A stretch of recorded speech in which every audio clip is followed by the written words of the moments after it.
Yeah, thanks, Rodolphe. And so this is also a collaboration with Rodolphe. Maybe just to motivate our work, I suppose that many of you who are involved in running corporate social initiatives like Mobilis and others, sometimes you feel like you are struggling to meet your true social impact. So you have an aspiration. In the case of Mobilis, it seems to be, takeoff seems to be going well, but are you really making a difference to the lives of the poor? Are you really affecting, are you really reaching the audience that you're aiming to reach to?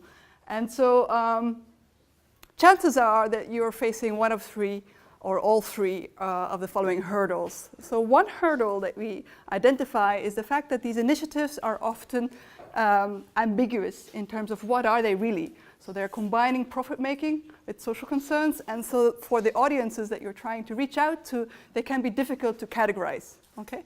And so this can be, can have a negative consequences, as a result, the audience might impose a penalty on you, and so not respond positively to the services that you are offering. A second hurdle is that the values that you're extolling via your initiatives may not always be trusted. So some of your stakeholders do not trust those values. And thirdly, many of the audiences that you're trying to reach out to are actually notoriously difficult to reach. Poor families in the rural areas who may benefit most from Mobilis may be just simply hard to reach. And so these are three typical, hurdles that I think we see coming up again and again in many of the projects represented here today. So the research agenda of Rodolphe and myself is to test new practical ways using field experiments of how these hurdles can be overcome. So how can you actually diminish the categorical ambiguity penalty that you might face? How can you enable more trust? How can you ensure that you really engage with the audience you're trying to reach out to? So first slide, what have we learned so far? We have run a large-scale field experiment in Seine-Saint-Denis, so the poorest department in France with the highest birth rate. And what we've done is we tried to sort of single out 5,500 eligible families, and we tried to see what kinds of mechanisms can we use to overcome some of these hurdles. So can we prime goal-based categorization as a means to get more people to participate, to get them to respond more favorably to your offer? Can we actually express more empathy and as a result get more people to participate in these programs?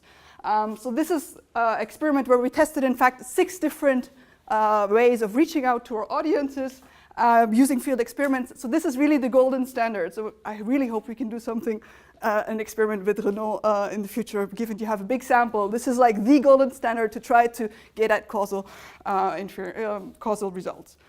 Let me show you just briefly what we've done. So with Programme Malin, we circulated different mailings and then assessed the response to those mailings. In one of the mailings, we tried to express empathy and to say, well, look, we understand it's really difficult to live in poverty, juggling financial constraints, finding ways to feed your child, and so forth, and so forth. And what we found is that treatment actually led to the highest response, okay? So up to 27% more take-up following simply this empathy-provoking paragraph, okay? On average, 16%, but this kind of treatment, this kind of tone had the biggest effect on the very poorest in our sample. And mind you, they're all poor, so I'm talking about the bottom half of our sample. Then we also contrasted prototypical categorization. That's when you try to sort of align yourself with, look, what I'm really all about. I'm a social initiative. In this case, this is a Croix Rouge launched initiative. And so we tried to sort of prime prototypical categorization. And thirdly, we tried to prime goal-based. And so we tried to say, look, we can help you and achieve your goals. And goal-based categorization did better than our prototypical categorization in terms of getting people to respond, okay?